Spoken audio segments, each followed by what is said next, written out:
Šiandien pakalbėkim apie senovinį valdų žymėjimą. Kaip buvo žymima. Tai tiesiog būdavo, kadangi dažų nebūdavo, tai su pjūklu įsipjaudavo, kur reikia, ir taip pasižymėdavo valda. Aišku, iš tos pusės nėra.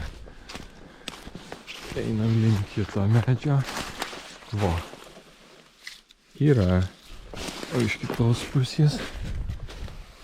Ne, iš kitos pusės nėra, tačiau va čia gerai matosi. Va. Štai čia yra. Čia ir iš kitos pusės yra.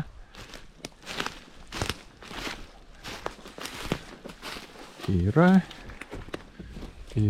Atsisukus atgal, gal per kamerą nesimato, bet šitie medžiai labai aiškiai matosi. Ir tada va taip nueina.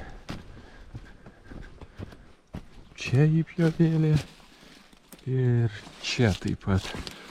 Na, o kiti medžiai kažkur va tenais toliau. Tai va, kol nebūdavo dažų, tai anksčiau taip darydavo. Tai radus tokią va valdos pažymėjimą, labai yra aišku, tada jau tik tais užsipurškiam dažais ir daugiau nieko galvot nebereikia, net jeigu ir GPS kažkiek rodo, kad lyg tai ne vietoj turėtume būti, bet jau štai senoviniais labai pasitikim.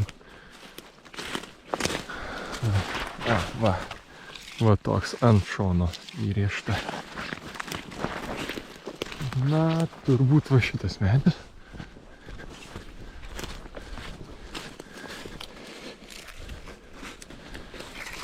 Galbūt ir ne.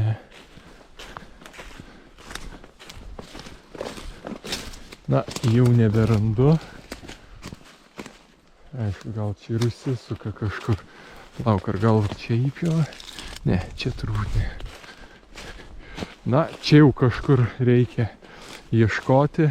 Jau nebematau, nes ne kiekvieną būdavo medį, kad žymi, o būdavo pažymi kažkur tais vieno, o kitą labai kažkur toli, nes tiesiog pagal atmintį žinodavo, kad čia jų. O jau mes, kai jau šiandien dienai, tai jau vos ne kas antrą arba kiekvieną medį žymi su dažais, kad jau tikrai nei kirtėjas, nei niekas kitas nesuabejotų. Čia tavo valdos ar ne tavo. Tai va.